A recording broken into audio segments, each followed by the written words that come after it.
जीवन का हर क्षण निर्णय का क्षण होता है। प्रत्येक पद पर दूसरे पद के विषय में कोई निर्णय करना ही पड़ता है और निर्णय अपना प्रभाव छोड़ जाता है।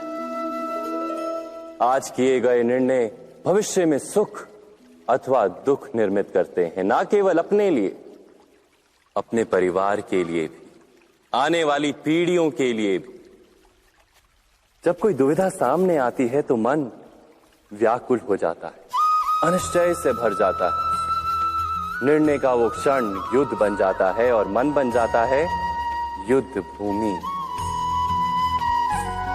अधिकतर निर्णय हम दुविधा का उपाय करने के लिए नहीं, केवल मन को शांत करने के लिए लेते हैं। पर क्या कोई दौड़ते हुए भोजन कर सकता है? नहीं। तो क्या युद्ध से जूझता हुआ मन कोई योग्य निर्णय ले पाएगा?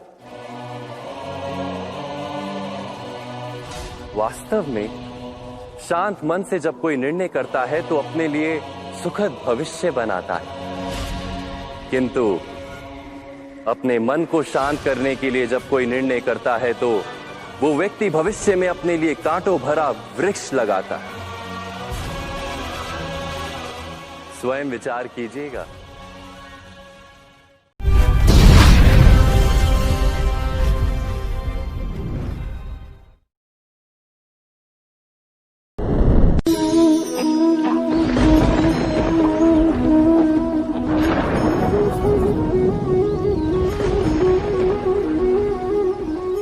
सपनों और पूर्वाभासों के आधार पर हम भविष्य के सुख दुख की कल्पना करते हैं। भविष्य के दुख का कारण दूर करने के लिए हम आज योजना बनाते हैं, किंतु कल के संकट को आज निर्मूल करने से हमें लाभ मिलता है या हानि पहुंचती है, ये प्रश्न हम कभी नहीं करते।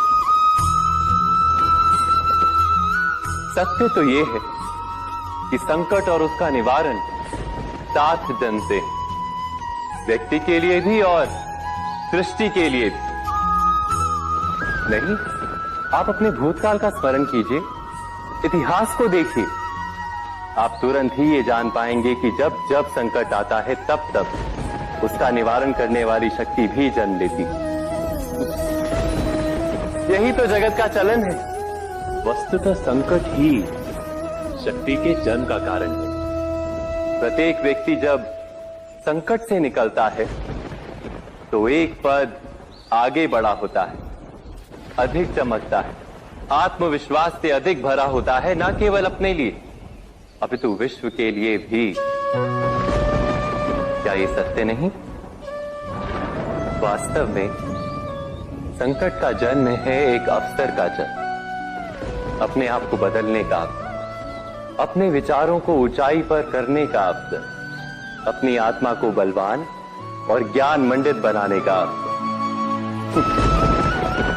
जो ये कर पाता है उसे कोई संकट नहीं होता, किंतु जो ये नहीं कर पाता वो तो स्वयं एक संकट है विश्व के लिए। विचार कीजिए।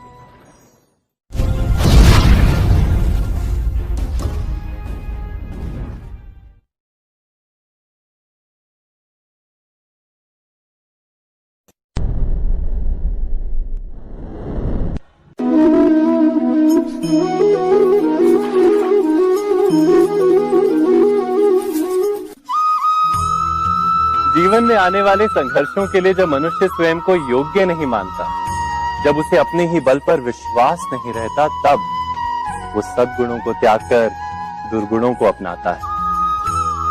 वस्तुतः मनुष्य के जीवन में दुर्जनता जन्म ही तब लेती है जब उसके अंतर में आत्मविश्वास नहीं होता।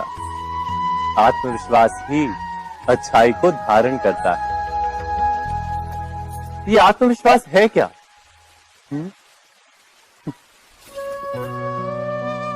जब मनुष्य ये मानता है कि जीवन का संघर्ष उसे दुर्बल बनाता है, तो उसे अपने ऊपर विश्वास नहीं रहता।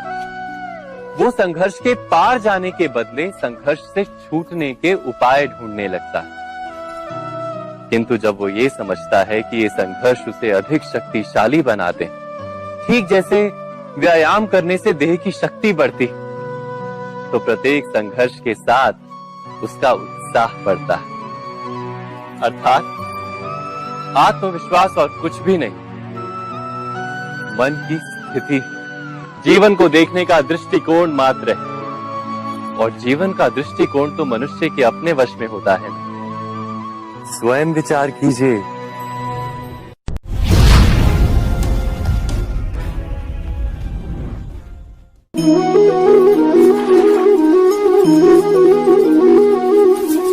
पिता सदा ही अपने संतान के सुख की कामना करते, उनके भविष्य की चिंता करते रहते।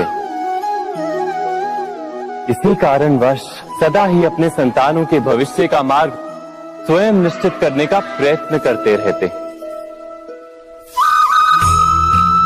जिस मार्ग पर पिता स्वयं चला है, जिस मार्ग के कंकर पत्थर को स्वयं देखा है, मार्ग की छाया, मार्ग की धूप को स्वयं जाना है, उसी मार्ग पर उसका पुत्र भी चले, यही इच्छा रहती है हर पिता की। निस्संदेह उत्तम भावना है ये, किंतु 3 प्रश्नों के ऊपर विचार करना हम भूल ही जाते हैं। कौन से प्रश्न? प्रथम प्रश्न, क्या समय के साथ प्रत्येक मार्ग बदल नहीं जाते? क्या समय सदा ही नई चुनौतियों को लेकर नहीं आता? तो फिर बीते हुए समय के अनुभव नई पीढ़ी को किस प्रकार लाभ दे सकते हैं? दूसरा प्रश्न, क्या प्रत्येक संतान अपने माता पिता की छवि होता है? हाँ, संतानों को संस्कार तो अवश्य माता पिता देते हैं, किंतु भीतर की क्षमता तो ईश्वर देते हैं। तो जिस मार्ग पर पिता को सफलता मिली है, विश्वास है कि उसी मार्ग पर उसकी संतानों को भी सफलता और सुख प्राप्त होगा। तीसरा प्रश्न, क्या जीवन के संघर्ष और चुनौतियां लाभकारी नहीं होती? क्या प्रत्येक नया प्रश्न एक नए उत्तर का द्वार नहीं खोलता? तो फिर संतानों को नए नए प्रश्नों, संघर्षों और चुनौतियों से दूर रखना, ये उनके लिए लाभ करना कहलाएगा या हानि पहुंचाना? अर्थात जिस प्रकार संतान के भविष्य का निर्माण करने के बदले उसके चरित्र का निर्माण करना श्रेष्ठ है, वैसे संतानों के जीवन का मार्ग निश्चित करने के बदले उन्हें नए संघर्षों के साथ जूझने के लिए मनोबल व ज्ञान देना अधिक लाभदायक नहीं होगा? स्वयं विचार कीजिए।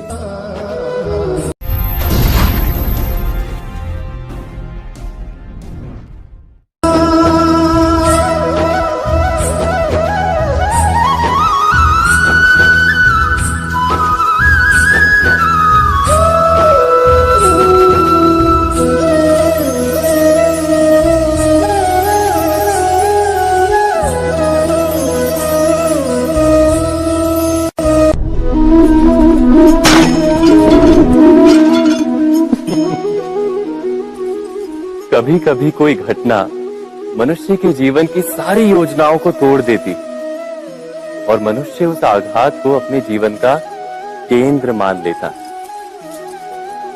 पर क्या भविष्य मनुष्य की योजनाओं के आधार पर निर्मित होते हैं? नहीं।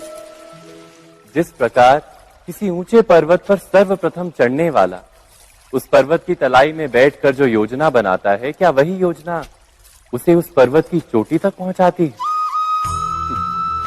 नहीं, वास्तव में वो जैसे जैसे ऊपर चढ़ता है वैसे वैसे उसे नई नई चुनौतियां, नई नई विडंबनाएं, नए नए अवरोध मिलते हैं। प्रत्येक पद पर वो अपने अगले पद का निर्णय करता है। प्रत्येक पद पर उसे अपनी योजनाओं को बदलना पड़ता है। कहीं पुरानी योजना उसे खाई में ना ढकेल दे।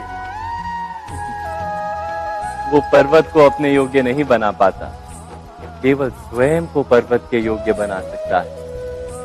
क्या जीवन के साथ भी ऐसा ही नहीं?